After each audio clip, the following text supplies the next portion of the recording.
नमस्कार। मैं professor doctor Meena Srivastava, शासकीय कमला राजा कन्या स्नातकोत्तर स्वशासी महाविद्यालय ग्वालियर में इतिहास विषय की प्राध्यापक एवं विभाग अध्यक्ष हूँ। मैं आज आप सभी के समक्ष उपस्थित हूँ। प्राचीन काल में भारतीय क्षेत्र भारतीय कौन थे एवं भारत के विभिन्न नामों के और उसके कारणों के संबंध में चर्चा करने के लिए मैं सर्वप्रथम बात करना चाहूंगी प्राचीन काल में भारतीय क्षेत्र के बारे में। प्राचीन काल में भारत हिंदू कुश पर्वतमाला से अरुणाचल और पूर्व में अरुणाचल से बर्मा इंडोनेशिया तक, दूसरी ओर यह कश्मीर से कन्याकुमारी, श्रीलंका एवं पश्चिम में हिंदू कुश से नीचे अरब खाड़ी तक अर्थात कि सिंधु के अरब सागर में मिलने तक विस्तृत था। प्राचीन काल में भारत के अंग अफगानिस्तान, पाकिस्तान, बांग्लादेश, श्रीलंका, बर्मा एवं थाईलैंड आदि थे। अब मैं बात करना चाहूंगी भारतीय या भारती कौन है। विष्णु पुराण में यह उल्लेख प्राप्त होता है कि उत्तरम यत् समुद्रस्य हिमाद्रेः चैव दक्षिणम वर्ष तद भारतम नाम भारती यत्र संतति है। समुद्र के उत्तर में हिमालय के दक्षिण में जो वर्ष अर्थात की भूमि है उसे भारत कहते हैं। यहाँ की संतानों को अर्थात की निवासियों को भारती अर्थात की भारतीय कहते हैं। अब मैं बात करना चाहूंगी भारत के विभिन्न नामों के संबंध में। भारत को निम्नांकित नामों से जाना जाता है: भारत, इंडिया, हिंदुस्तान, आर्यावर्त, जम्बूद्वीप, भारतवर्ष, भारतखंड, हिमवर्ष, अजनाभ वर्ष, अल हिंद अर्थात कि सिंधु नदी का क्षेत्र। अब मैं बात करना चाहूंगी भारत का नाम भारत क्यों कहा जाता है। भारत का नाम भारत चंद्रवंशी राजा भरत के कारण कहा जाता है। भरत हस्तिनापुर का राजा था। भरत की माता का नाम शकुंतला और पिता का नाम दुष्यंत था। राजा बनने के उपरांत भरत ने भारतीय उपमहाद्वीप के अधिकांश स्थानों पर शासन किया था। अब मैं बात करना चाहूंगी भारत का नाम आर्यावर्त क्यों कहा जाता है। आर्यावर्त शब्द संस्कृत से आया है। भारत का आर्यावर्त नाम इसलिए कहा जाता है क्योंकि यह आर्य लोगों का क्षेत्र या निवास स्थान रहा है। वेद, रामायण, महाभारत एवं प्राचीन भारतीय ग्रंथों में आर्यावर्त शब्द के द्वारा भारत के उत्तरी भाग हिमालय, गंगा, यमुना के क्षेत्र की ओर इंगित किया गया है। यह क्षेत्र भारतीय संस्कृति एवं सभ्यता का एक महत्वपूर्ण केंद्र रहा है। अब मैं बात करना चाहूंगी भारत का नाम जम्बूद्वीप क्यों कहा जाता है। संस्कृत शब्द जम्बू का अर्थ जामुन का पेड़ है और जम्बूद्वीप का तात्पर्य यह है कि जिस द्वीप में जामुन अर्थात की फल नाम के पेड़ बहुतायत में होते हैं वह स्थान जम्बूद्वीप कहलाता है। प्राचीन हिंदू ग्रंथों में भारत का नाम जम्बूद्वीप भी प्राप्त होता है। पुराणों के अनुसार जम्बूद्वीप के अंतर्गत 9 खंडों या वर्षों में से एक हिमालय के दक्षिण और गंगोत्री से लेकर कन्याकुमारी तक तथा सिंधु नदी से ब्रह्मपुत्र नदी तक फैला हुआ है। इस प्रकार से प्राचीन शास्त्रों में जम्बूद्वीप नाम भारत के लिए कहा गया है। अब मैं बात करना चाहूंगी भारत का नाम भारतवर्ष क्यों कहा जाता है।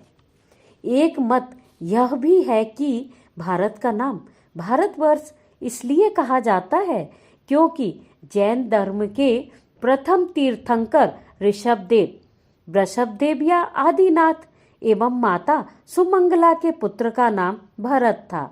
यह भरत चक्रवर्ती सम्राट था। इन्होंने 6 खंडों में विजय प्राप्त की थी। राजा खारवेल का शिलालेख जो कि हाथी गुम्फा में उत्कीर्ण है, यह अभिलेख ब्राह्मी लिपि में है। हाथी गुम्फा उड़ीसा के भुवनेश्वर जिले से 4-5 मील दूर स्थित है। आचार्य श्री जिनसेन द्वारा 7वीं शताब्दी में लिखे गए आदि पुराण ग्रंथ श्रवण संस्कृति आदि से यह ज्ञात होता है कि इन्हीं चक्रवर्ती सम्राट भरत के नाम पर भारत का नाम संभवतया भारतवर्ष कहा जाता है। अब मैं बात करना चाहूंगी भारत का नाम भारत खंड क्यों कहा जाता है। भारत का भारत खंड नाम वेद, रामायण, महाभारत, पुराणों और भी अनेक भारतीय ग्रंथों में उल्लिखित प्राप्त होता है। भारत खंड शब्द का प्रयोग भारतीय सभ्यता और संस्कृति के संपूर्ण क्षेत्र के लिए किया गया है। अब मैं बात करना चाहूंगी भारत का नाम हिमवर्ष क्यों कहा जाता है। भारत का नाम हिमवर्ष इसलिए कहा जाता है क्योंकि हिम का अर्थ है बर्फ और वर्ष का अर्थ है भाग या भूमि, अतः हिमवर्ष का अर्थ है बर्फ से ढके पहाड़ों के दक्षिण में स्थित भूमि। अब मैं बात करना चाहूंगी भारत का नाम अजनाभ वर्ष क्यों कहा जाता है। अजनाभ का अर्थ है ब्रह्मा की नाभि से उत्पन्न भूमि, जिसका तात्पर्य यह भी माना जाता है कि भगवान विष्णु के कमल से उत्पन्न भूमि। पौराणिक कथाओं के अनुसार ब्रह्मा ने सृष्टि की रचना भगवान विष्णु की नाभि में स्थित कमल से की थी। यह भी उल्लेख प्राप्त होता है कि जैन धर्म के प्रथम तीर्थंकर ऋषभदेव नाभिराज के पुत्र थे। महाराज नाभि का एक नाम अजनाभ भी था। स्कंद पुराण के 37वें अध्याय में यह उल्लेख प्राप्त होता है कि ऋषभदेव नाभिराज के पुत्र थे। ऋषभदेव के पुत्र भरत थे।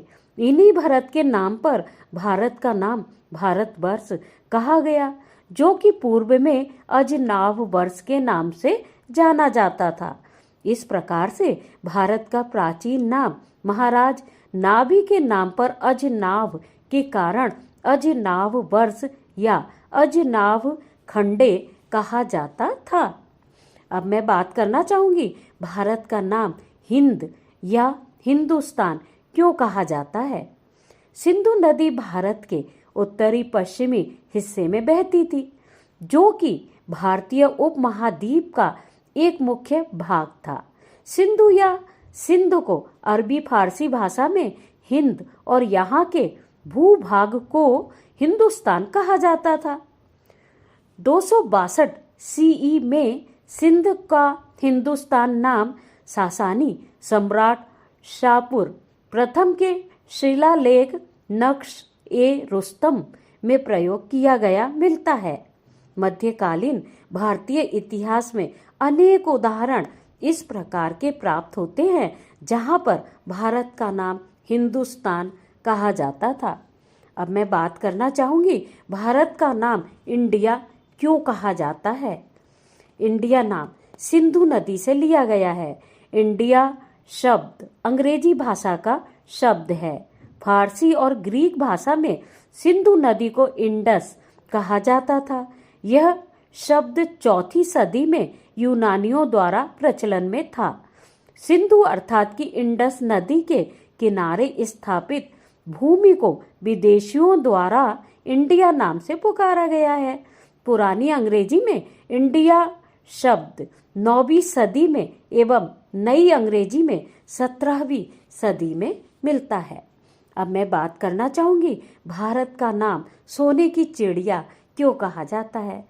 प्राचीन काल से ही भारत की आर्थिक एवं व्यापारिक स्थिति बहुत अच्छी थी। आर्थिक एवं व्यापारिक समृद्धि के कारण ही भारत का नाम सोने की चिड़िया कहा जाता रहा है। अब मैं बात करना चाहूंगी मूल्यांकन एवं निष्कर्ष के संबंध में। भारतीय इतिहास के क्षेत्र, भारतीय निवासियों एवं भारत के विभिन्न नामों के कारणों को जानने के उपरांत मूल्यांकन करते हुए निष्कर्ष रूप से यह कहा जा सकता है कि आर्य ही भारत के मूल निवासी थे। भारतीय क्षेत्र विस्तृत था। यहाँ का जनमानस सभ्य और सुसंस्कृत था। भारत की आर्थिक और व्यापारिक स्थिति समृद्ध थी। यही कारण है कि भारत पुनः अपने वैभव की प्राप्ति के लिए प्रयासरत है। धन्यवाद।